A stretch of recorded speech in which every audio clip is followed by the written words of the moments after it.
Hello guys, आपके हमारे इस यूट्यूब चैनल स्मार्ट स्टडी पर स्वागत है।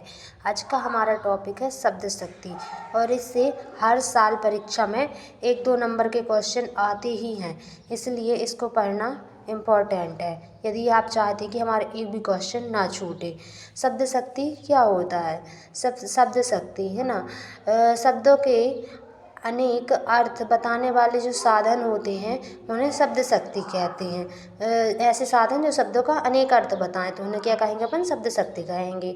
अब शब्द शक्ति 3 प्रकार की होती हैं। पहला होता है अभिधा, दूसरा लक्षणा, तीसरा व्यंजना।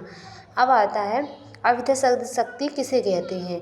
जिस शब्द के श्रवण मात्र से उसका परंपरागत प्रसिद्ध अर्थ समझ में आ जाए उसे अभिधा शब्द शक्ति कहते हैं। जैसे अपन किसी चीज़ को पढ़ रहे हैं और उसका अर्थ हमें स्पष्ट सीधे पढ़ने से अपन को समझ में आ रहा है तो वहाँ पर अभिधा शब्द शक्ति होगी। जैसे अपनी मातृभूमि से सबको प्यार होता है, तो ये समझ में आ रहा है ना।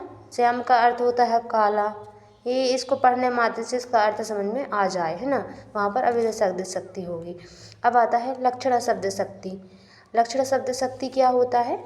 शब्द के मुख्य अर्थ में बाधा उत्पन्न होने पर उसके सहयोग से रूढ़ि अथवा प्रयोजनवती के आधार पर अन्य अर्थ लक्षित कराने वाली जो शब्द शक्ति होती है उसको लक्षण शब्द शक्ति कहते हैं। या इसमें अब जब एग्जाम्पल देखेंगे, यदि कोई एग्जाम्पल में मुहावरा आ जाए, पूछे कौन सी शब्द शक्ति है ना, तो उसमें क्या देखना है? यदि कोई मुहावरा आ रहा है तो आंख मूंद कर उसमें लक्षणा शब्द शक्ति लगा देना है, ठीक है। जैसे बूढ़े भारत में भी आई फिर से नई जवानी थी, है ना। तो इसका मतलब कि पढ़ने से डायरेक्ट अर्थ पूरा समझ में नहीं आ रहा, कुछ समझ में आता है कुछ नहीं आ रहा।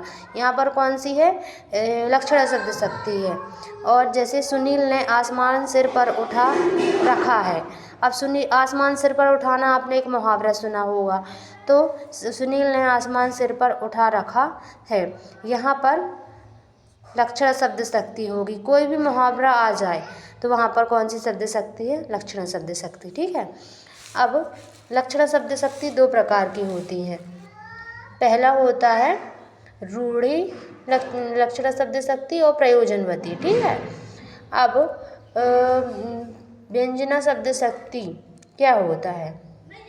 जब अभिधा और लक्षणा से किसी शब्द का अर्थ व्यक्त नहीं होता तो वहाँ पर व्यंजना शब्द शक्ति के आधार पर शब्द का अर्थ ज्ञात किया जाता है ना, तो वहाँ पर व्यंजना शब्द शक्ति रहेगी।